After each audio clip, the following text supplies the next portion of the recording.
Mentre anche il presidente della Conferenza Episcopale Italiana, Cardinale Matteo Maria Zuppi, arcivescovo di Bologna, ha voluto telefonare ad Armanda Corusso, mamma di Alberto Trentini, per esprimere da vicino solidarietà, affetto e vicinanza, ma anche l'impegno concreto e naturalmente la preghiera dei vescovi italiani per cercare di arrivare al più presto alla liberazione del cooperatore veneziano. Nostra intervista a Josmaira Barretto, dissidente venezuelana da anni fuggita a Venezia, impegnata in prima linea a difendere i diritti del popolo venezuelano.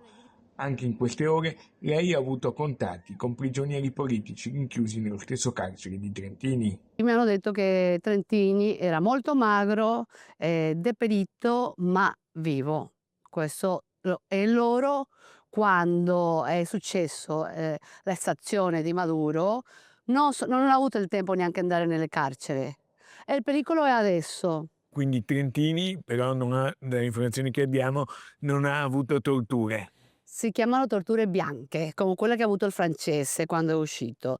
Cioè loro le lasciano la luce accesa tutto il giorno, gli danno poco cibo, le dicono, come tanti americani prima di uscire, le dicono: "Adesso uscirai", ma hanno paura di uscire perché forse li possono ammazzare. Sono torture psicologiche.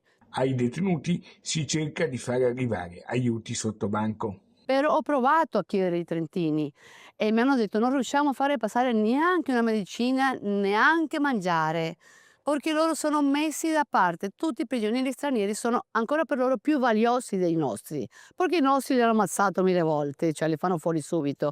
Invece loro sono una pedina che hanno un valore più alto. Secondo lei, quindi Trentini verrà liberato? Se Perché adesso io oggi ho avuto le informazioni che tutti i paramilitari gli stanno consegnando armi de lunghe e corto alcance e ho visto i video anche, perché Diosdado si sta preparando per il popolo venezuelano fuori sta festeggiando per la prima cattura che avevamo avuto dopo anni.